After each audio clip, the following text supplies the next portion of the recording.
The Ombra is said to live in the wooded areas in the region making up New England, New York, and New Jersey.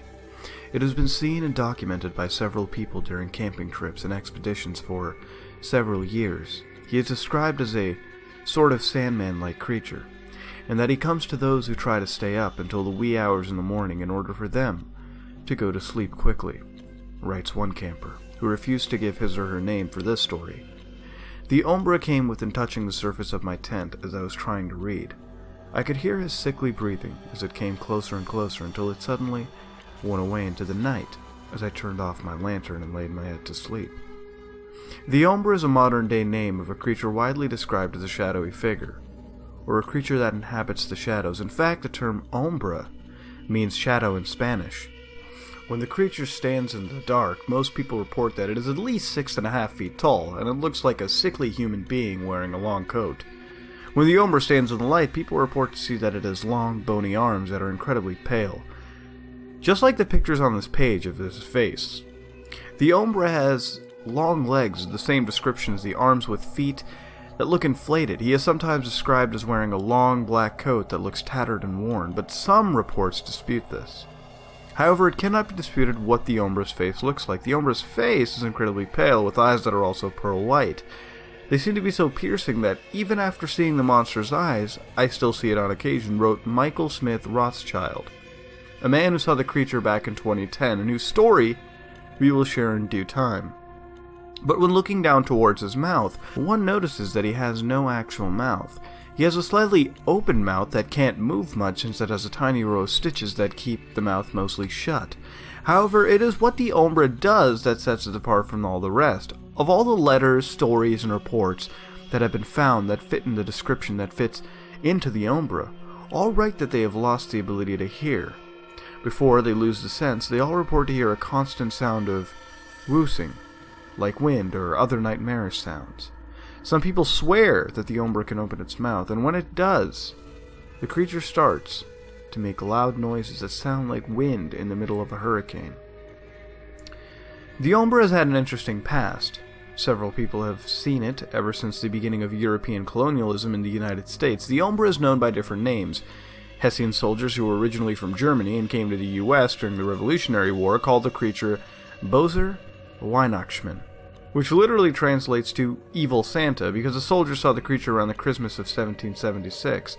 The term Böser Weihnachtsmann is rarely used, if at all, to this day.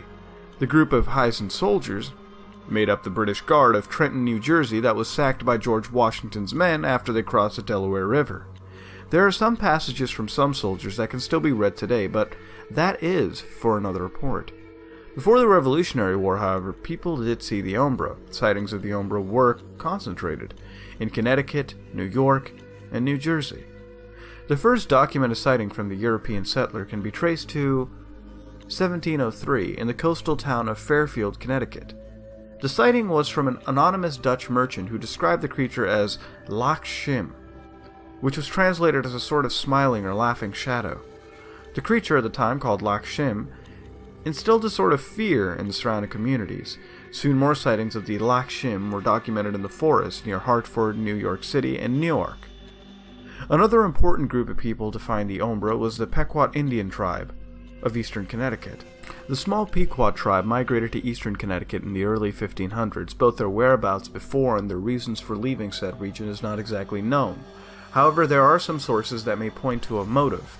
There are a series of carvings in the woods spanning from near Buffalo, New York, to Ligonier, Connecticut, that show a picture of a tall creature standing next to a longhouse, as some people seemingly leave the house on the other side. Some people find this as definitive proof that the Ombra chased the Pequot Indian tribe away.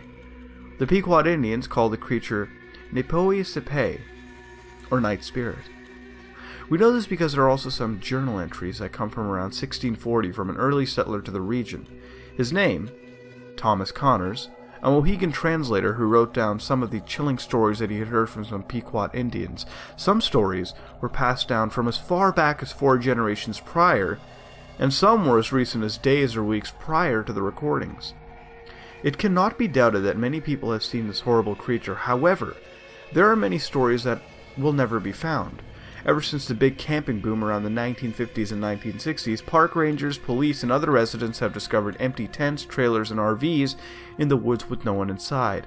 And the few tents, trailers, and RVs that are identified to a person have nearly always been of someone who has never been seen again. Not even a body is found.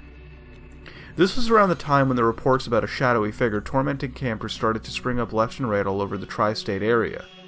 And even with these terrifying reports, more and more people decided to camp. Some of these reports will be released in the near future, with some dating as far back as the 1950s. Also, some other Ombra stories will be released that were written as far back as the 16th century. The menacing creature has been here and will always be here, at least in the tri-state area in the northeastern United States. Humans are not at the top of the food chain. All that we can tell is that the Ombra has been around for so long that the Ombra has been a sort of famous campfire tale that has been changed often throughout the years. The Ombra has been often connected with the Rake. The Rake is another very well-known cryptid that has been found in upstate New York. Much like the Ombra, it is undeniable that the Rake has something to do with the Ombra, but it is unclear what that could be. Some people believe that the Rake was the Ombra's sibling or child. Others believe that the Rake was the Ombra's lost pet that ran away from the Ombra long ago. And still, however, believe that the Ombra and the Rake are one and the same, just two separate names for one terrifying creature. However, it is certainly one question to ponder as I go on to share the terribly true tales associated with the Ombra. Now, this is similar to the Rake that we did. It was very decent for the style it was aiming for. It actually hit the mark and provided chilling evidence. Even provided photographs, which can be questionable on if they are doctored or they're not, photoshopped here and there, but it provided media regardless. And again, we can use the whole Photoshop argument for anything, even video games, but people like to bring it on creepypastas such as this because typically they're trying to look real, something like the Slenderman creepypastas, or the, which one is it? Any cryptid-based creepypasta, really. It could be Michigan Dogman. If anybody throws pictures, everyone's always trying to look whether it's fake or not. And the skeptic inside always says, yeah, it's fake, but regardless, it's media provided. And the quality of it here, at least, was very substantial, I gotta admit. Now, I tried looking up the three names in each of the respective languages, and I found no resemblance to the Ombra or any other creature similar to this too, which was a downer, to be honest, but, well, realistic. I mean, if this thing did actually exist, it'd be pretty big news, and unfortunately, once you look it up, the whole magic of the creepypasta sort of dies because you're like, well, these stories can't possibly be real, but then again, in that mindset when I was initially reading it, for the most part, I thought, hey, these stories sound somewhat okay. These, they make sense. But when the stories were offered in each and every way with the settlers, it was somewhat scattered, in my honest opinion, and it should have been tied better because it seemed like the bad VHS movies in a way, and no, that's not good at all. It should have been put cohesively together. Each of the stories should have offered more and more to the Ombra as well. It seems like one offered a little more and the other one just died down. And then it gets kind of cringeworthy when we get to the theorizing on who the Ombra really is. I mean, a pet? Are you serious? A pet? Like really? I mean, siblings? I mean, when I heard that, I lost almost all hope. But at the end, it all worked out, and overall, we got a cohesive story that details this creature. Could it possibly exist?